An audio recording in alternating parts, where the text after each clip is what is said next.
네, 오늘 헤드라인 바로 열어보고요. 또 시장 이야기 나눠보겠습니다.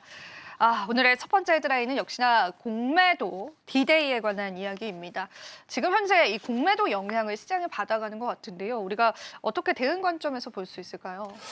네, 일단 뭐 공매도가 재개가 되면 사실 수혜를 받을 수 있다는 업종들도 많이 거론이 됐었었고 막상 또 공매도 재개가 되면 수급 쪽으로 또 풀리게 되었을 때 우리나라 증시는 다른 증시 대비 그나마 좀 좋은 모습들이 많이 나오지 않겠는가라는 기대도 많았었어요. 왜냐하면 그동안 공매도라고 하는 키워드 때문에 상대적으로 눌려 있었던 종목군들이 많고 그리고 이제 지난 4분기와 올해 1분기 통 틀어놓고 보면 조선, 방산 이러한 기업들이 사실은 어마어마하게 많이 올랐던 상황 속에서 공매도 재개가 되었을 시에 수급이 이제 분산 역할을 하게 되었을 때 그동안에 좀 처진 쪽으로의 어떤 반등세가 나올 것이다라는 기대가 많았던 것도 사실이었습니다. 저 또한 그렇게 많이 말씀을 드렸었고요.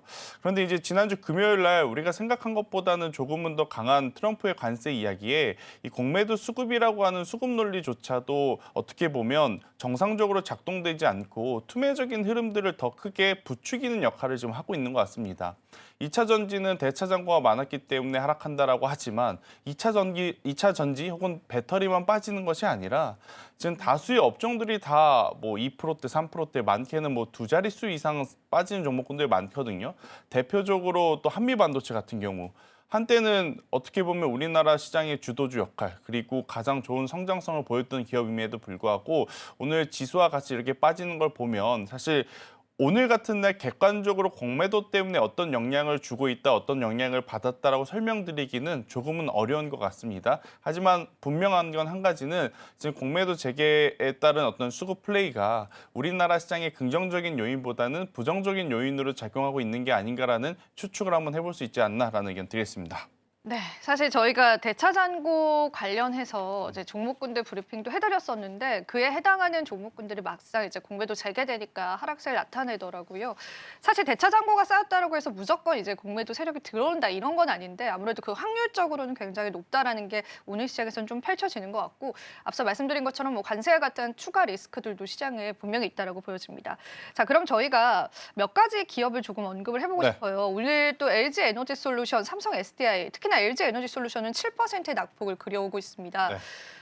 이게 대응점들을 어떻게 가져가야 할지, 그리고 오늘 시장에서 이렇게 큰 하락이 나오는 게 또 어떤 이유일지를 조금 짚어보면 좋을 것 같습니다. 일단 배터리 셀 3사 같은 경우에는 지난주 금요일 날 유럽과 어떤 미국의 추가적인 관세 이야기가 사실은 가장 크게 부담으로 다가올 수밖에 없다는 생각이 들어요. 특히나 이제 2차 전지 같은 경우에는 지난 3월 같은 경우 미국이 유럽에 관세를 하겠다 이야기를 해서 폭락을 했다가 다음 날 우리나라 증시 아마 많이들 기억하실 겁니다. 그 다음 주 월요일 날 우리나라 시장 열리기 전에 한 달 유예를 하겠다라고 해서 네. 생각보다 괜찮은 출발을 보여왔었던 어떤 시기가 있었어요. 근데 그 한 달이 이제 딱 지난 거죠.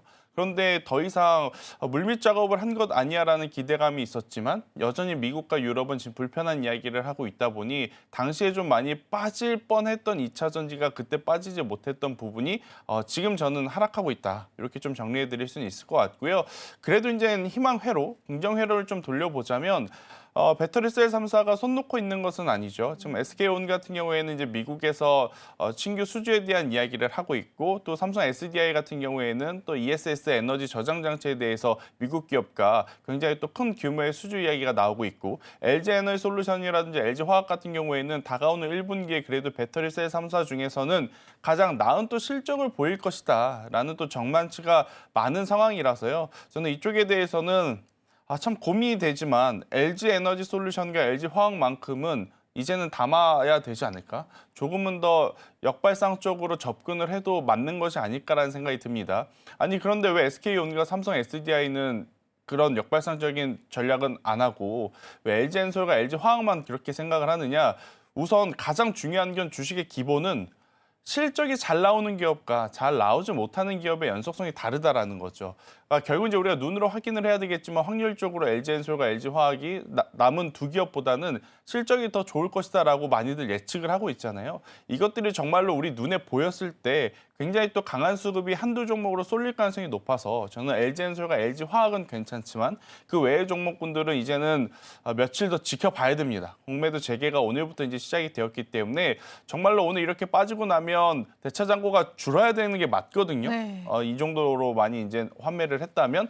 근데 환매를 하지 만약에 오늘 종가 기준으로 봤는데 대차 잔고가 줄지 않고 그냥 빠진 거다? 그러면 이건 공매도 때문에 빠진 게 아니라 지수 하락 때문에 빠졌다라고 볼 수는 있어요. 그래서 며칠은 더 지켜봐야 되지 않겠는가라는 의견 드려보도록 하겠습니다. 실질적으로 실적이 뒷받침되고 있는 LG 에너지솔루션이나 LG 화학과 같은 기업을 제외하고는 2차 전지 추가 하락 가능성 열어두고요. 우리가 보수적으로 대응을 해봐야 될 것 같고요. 사실 이제 저희가 이제 앞선 주제이기도 한데 외국인 빈집이다라고 이제 표현을 해주셨어요. 사실 공매도가 이제 시작이 되면은 외국인이 들어올 수 있다라는 그 가능성이 제기되긴 했잖아요. 네. 근데 지금은 또 그런 모습은 아닌 것 같은데 어떻게 우리가 좀 시장을 해석해 볼 수 있을까요? 외국인도 분위기 봐가면서 파악을 합니까? 들어오겠죠. 네. 근데 이제 우리나라 증시에 외국인이 들어오기 어려운 이유는 아무래도 환율 때문일 것 같습니다. 환율이 또 지금 네. 벌써 환율이 1,470원대까지 올라갔어요. 지금 이렇게 되면 1,500원도 아마 그러네요. 곧 볼 수도 있지 않겠나라는 공포감이 나올 수밖에 없는 그 구간이라서 외국인들도 지금 우리나라 시장을 바라볼 때 뭐 삼성전자, SK하이닉스, 뭐 2차 전지 이런 섹터를 바라보기보단 우리나라 원달러 환율 시장을 통해서 과연 한국이라는 시장에 롱베팅을 해도 되는 것인가에 대한 고민을 할 것 같습니다. 그러면 원달러 환율을 좀 잠재우려면 두 가지 요소가 필요하죠. 일단 첫 번째, 결국엔 삼성전자 실발 이후에 외국인들이 어느 정도 들어올 만한 환경을 좀 만들어줘야 돼요. 혹은 두 번째, 지금 우리나라 같은 경우에는 정치적으로 정책적으로 내부적인 변수가 지금 많잖아요. 이런 것들이 1년에 어느 정도 좀 일단락 되어야 아무래도 이제 환율이 조금 더 안정화되고 조금 더 강한 매수세가 들어오지 않을까 싶은데 이 두 가지가 해결되지 않으면 제가 외국인 입장이 되어도 지금 우리나라 시장에 베팅을 하는 게 참 어려울 것 같다는 생각이 들어요. 그래서 이 부분들은 하나씩 하나씩 해결이 되는 부분을 좀 체크를 하셔야 되지 않겠는가라는 의견 드려보도록 하겠습니다. 환율 역시도 변수가 될 것 같습니다. 사실 지난 환율이 1,480원 선이었을 때 외환 당국이 개입을 했었거든요. 그런데 지금 그 수준까지 많이 와 있는 상황이에요. 그래서 환율도 여러분들 보셔야 될 것 같고 일단 전반적으로 외국인이 들어올 만한 환경들 자체가 좀 부족하다라는 생각이 듭니다. 그러면은 우리가 이제 오늘 3월 마지막 거래 그리고 4월 달까지도 이런 공매도 여파에 관한 시장 하락을 조금 안고 가야 되는 걸까요? 사실 지금 공매도라고 하는 키워드에 집중할 시간이 없죠. 결국엔 관세라는 것이 이 모든 것을 지금 뒤엎는 시장 상황이기 때문에 공매도는 이 관세라고 하는 키워드가 어느 정도 진정되고 나서 그때 이제 객관적으로 좀 보셔야 될 것 같아요. 지금은 공매도라고 하는 부분만 따로 딱 떼어놓고 이것이 지금 기업에 혹은 어떤 섹터에 수혜를 줄 것이냐 아니면 반대로 피해를 줄 것이냐 판단하기가 참 어려울 것 같고 지금 우리나라 증시만 빠졌느냐? 그건 아닙니다. 중국도 많이 빠지고 있고요. 사실 그동안에 우리나라 증시가 안 좋을 때 일본은 어느 정도 버텼거든요. 근데 오늘 일본 니케이 지수 또한 3% 넘게 지금 하락하고 있는 상황이라 공매도보다는 트럼프의 관세 이야기가 정말로 일단락되고 나서 그때 이제 수급 흐름을 보고 우리가 이제 결정해야 되지 않겠는가 이런 이야기를 드리도록 하겠습니다.